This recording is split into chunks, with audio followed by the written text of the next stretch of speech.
और सांसद निधि, विधायक निधि, ये विकास की निधियां, इस पर तो आपका हक है। आप गाजीपुर के ज्यादातर लोग यहाँ उसके नागरिक हैं, आप मताधिकार का प्रयोग करते हैं। एक पत्रकार जरूर हैं, लेकिन अपने दिल सीने में भी आपके एक दिल धड़कता है। तो बहुत सी सच्चाइयों को, दृश्यों को आप देखते हैं और समझते भी। परिस्थितियां तमाम तरह की आती हैं जिसमें बहुत सी चीजें महसूस करता है आदमी, कह नहीं पाता है, वो सब होती है।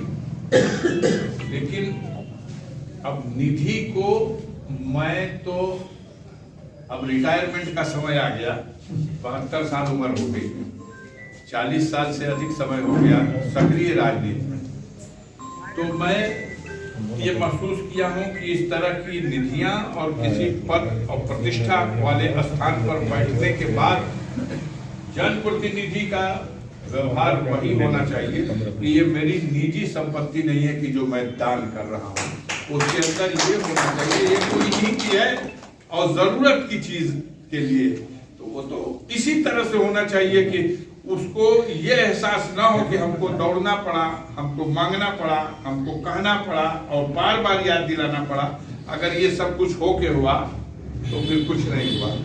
आपके लिए तो चर्चा ही काफी है।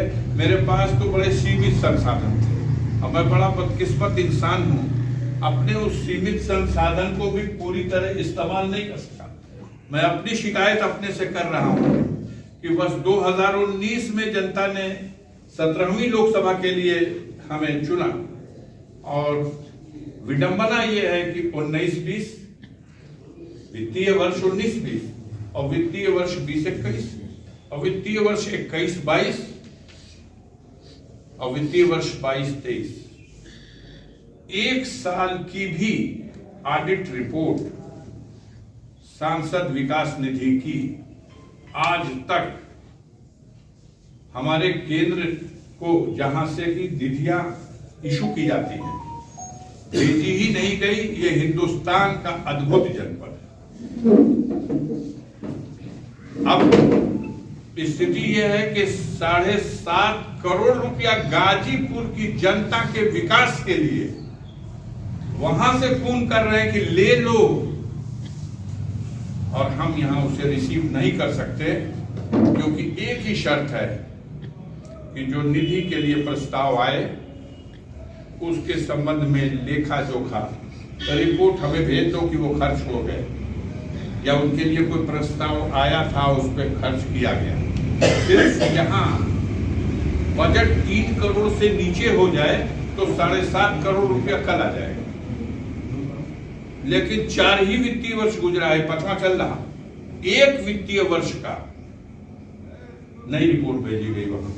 मैं बदकिस्मत इंसान हूं और मेरी बदकिस्मती नहीं है, वो गाजीपुर जनपद के विकास का प्रश्न है। अब अपनी पीड़ा है, मैंने कह दिया, नहीं कहना चाहिए था। हम सत्ता में नहीं हैं, हम व्यवस्था के विपरीत एक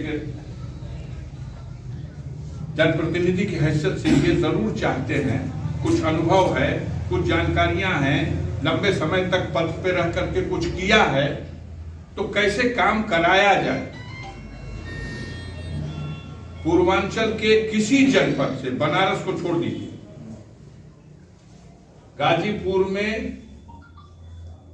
जो पीएमजीएसवाई योजना है उसका बजट है, पूर्वांचल के किसी जनपद से तुलना कर लीजिए, 2 कार्यकाल से भी ज्यादा एक कार्यकाल में बजट आया है, परियोजनाएं स्वीकृत हुई हैं। 250 किलोमीटर और 198 करोड़ रुपए प्राप्त हो चुके हैं और जिनके सापेक्ष काम हो रहे हैं, लेकिन वो काम कराने वाली एजेंसियां यहाँ के पकड़ के बाहर की हैं। सब काम हो रहे हैं, बजट है केंद्र का, आ रहा है, परियोजनाएं कैसे भेजी जाएं इसका लूर सूर मुझे पास है, कैसे स्वीकृत होगी, प्रस्ताव भी मुझे करना है, अनुमोदन भी मुझे सांसद की हैसियत से करना है। प्रस्तावित भी किया, अनुमोदित भी किया, स्वीकृत भी कराया, बजट भी अलॉट किया, बजट भी आ गया और गाजीपुर जनपद में किसी भी विधानसभा में 50 किलोमीटर से अधिक सड़कें 99% बन चुकी हैं। 10 दिन के अंदर ये सारी सड़कें काली हो जाएंगी।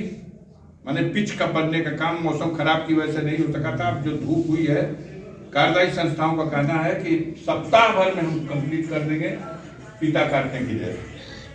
लेकिन एक तरफ इतनी तेजी है और एक तरफ जो यहाँ विकास भवन से भेजना है कि 11 लाख रुपया पत्रकार भवन पे खर्च हो चुका है, बन चुका है, लोकार्पण हो चुका है, इसलिए जो वहां रोका गया वो आ जाए।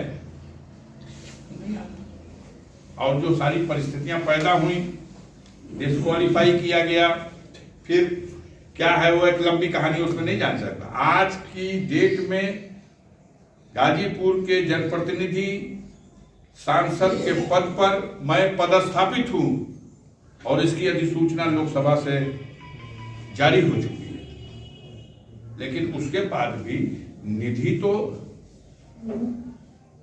आपके निगाहों से कोई चीज पर्दे में नहीं रह सकती। मैंने अपने पूरे जीवन काल में निधियों का उपयोग ऐसे ही किया है कि कोई बाई का लाभ नहीं कर सकता कि एक बाल के बराबर भी उसमें कहीं भ्रष्टाचार हुआ अभी नहीं।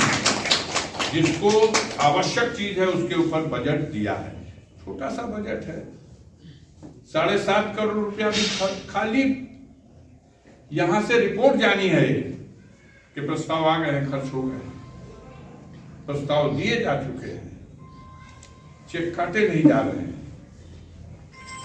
उनको रिपोर्ट देनी पड़ जाएगी कि कट गया तो 7.5 करोड़ धम से आ जाएगा। और 7.5 करोड़ का हो सकता है किसी को प्रस्ताव देने में 7 महीना लगे। अफजाल अंसारी 1 सप्ताह में 7.5 करोड़ का प्रस्ताव देगा। मैं रेडी हूं, मेरे सारे प्रस्ताव बन के रेडी हैं।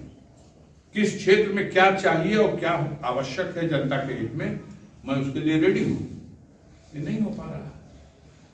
अभी एक सज्जन ने कहा कि कभी कभी देहात के आने वाले उनके लिए दिक्कत है होटल जी, तो हो गए ऐसे भी कि जरूर कभी किसी मौके से कोई आए तो कमरे उमरे भी रहें ताकि 1-2 आ गया कोई तो रुक जाए वहां।